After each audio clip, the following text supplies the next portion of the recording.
Hey, babe.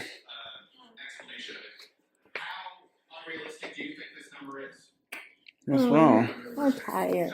You tired? Yeah. I don't have my glasses. I'm looking at Baby's tired today. my screen and it makes my eyes tired. Am I on camera? Mm-hmm. That camera probably too close to my face. Do you want me to turn it on 665 instead of 603? No. So you ready to do the questions? So what part I'm supposed to look at? So I don't know how I don't be looking at the people. Is this the camera? That's the camera. So I look right in there. Right in there. Okay. Hey, body. This is. It's on. Yeah, it's on, Bernie. Oh. Well, I hope I'm looking in the camera. Hey, body. This is Heath and Bernie. We normally do our relationship questions and stuff, but we decided to do something different today because we were dealing with a lot of people. We're dealing a lot with the people's problems, and I don't know if you saw our video a few months or weeks back, but we're trying to get away from just dealing with problems and brokering and problems and solutions, but actually brokering, but actually do things with couples who don't have issues. So I asked Bernie if she would mind if we could talk about some stuff that we do that actually make our marriage good and even better. So, because, people who don't necessarily have big problems in their relationship, they need to know what to do to make their relationship better. So we thought we would share some of our things. And so I wrote down some things. She didn't write down nothing because I didn't tell her to in advance. But I wrote down some stuff, and I'm sure she'll have some comments on it. Probably. So, what are some of the principles that we've used to help develop our communication? So, one of the things I wrote down was that we seek first to understand, not to be understood. It's a priority in our marriage that we try to gain understanding about. Oh, sorry, this is from somebody calling. Timing's incredible. Isn't it? It's marketing. We never answer that phone. Yeah, so if you're calling us on the house phone, yeah, we don't answer. Because it ain't nobody. If we give you our house phone number, it's because we don't want to talk to you. It's so true. Yeah.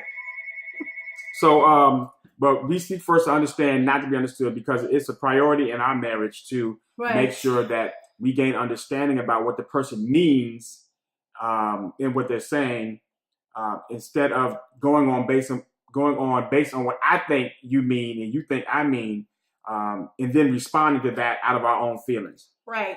And when we first got married, I used to cut him off a lot. Yes. I might still do it just a little bit, but I'm way better now. But it was really bad when we first, not as much as before. Correct. But it was really bad when we first got married really because bad. I come from a family of 6, a huge family. I'm the youngest. It's a whole bunch of us. We all talk at the same time, and everybody just get in, you get out, you just go, bam, bam. It's like great. It's so awesome. He didn't come from that. No. He came from It was me and my sister. Just him and sister. And my parents. You talk, then they and we had dialogue. Yeah, no. We had discourse. No. There was a banter going back and forth. I'm so sleep. I'm bored. I'm so sleep. So she used to always cut me off. I did. Because she's got to jump in and get in where she fit in. Right. And I'm waiting to finish my long Pauline epistle point that I'm trying to make so that she can gain some understanding about what I mean. Long, keyword, long. So what we learned was that I need to try to make things shorter. And in order to prevent you from interrupting me, you used to do what? I decided to start because he would be talking and then he would pause. So I thought he was done. And pause only really means take a breath. It was a pause in my background. Where I came from, it was a pause. So I thought it was time for me to come in. But it wasn't. It was a pause and he wasn't finished. I thought he was done. So I started I would just raise my hand like, are you done? Because I don't know. Is this a pause or done or whatever? And that didn't make me feel like I was a child or anything because I know he's not no caveman type of person. So I just started raising my hand to just figure out, or is this a pause or are you done? And then he knew that I need to talk right now. I need to talk. I need to talk. So I would wind down my point and then reel it in. Let her get her point in. And that actually really was very, very helpful. It did. That helped in the beginning of our marriage. So, that's one thing that you can do. Seek first to understand. And I think I had that as number 3. You raised your hand when you used to talk so that you wouldn't interrupt. But the key thing about all those things that we figured out that helped us in communicating is that we decided not to just have our own way. That's it. That's it. The first thing you said about putting a relationship first, I could have kept interrupting because that's what I'm used to. That's what I did. So that's what I'm going to do.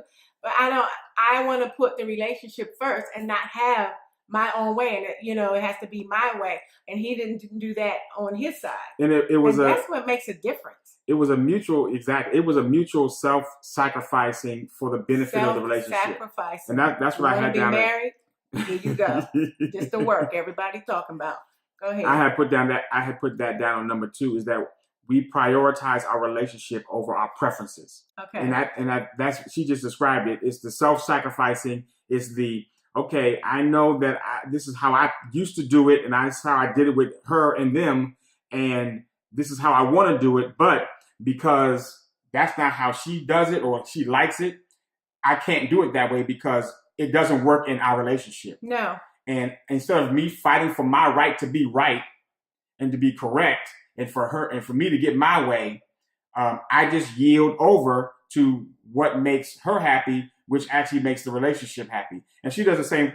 She did the same thing for me. And we still do it. We still do that. We still do it. All day long. It don't ever stop. Every day. You're going to keep doing it. 20 years. You better keep doing it because if you don't, somebody's miserable. You have to do it. I mean, it's just the bottom line. But the problem is, I was talking to Heath about this the other day.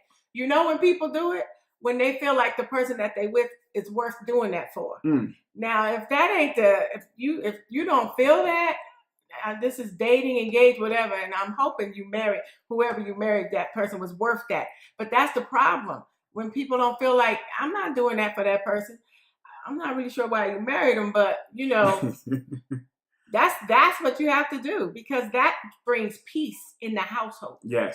If both people feel like they are both mutually sacrificing toward one another, toward the benefit of one another, then it makes the whole thing easier. It does. But you don't want to do that if you don't feel like the other person is worth it. Exactly. That's just not fun. Right. Ain't nobody trying to do that. No. And they don't. No. So if you dating, if you engage or married, either one, you can add that to your repertoire of things to do to improve your communication. Yeah.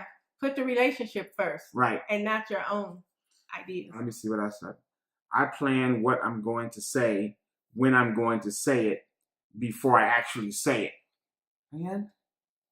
See, she don't know about. I don't know about that. But she don't know about this part. I needed to put that in there because I'm talking to the men out there who are going to who purport to be leaders in their family. These Christian men that say they won't be the leader, they won't be the head. Son, I'm a very happy wife because of this. Listen up. You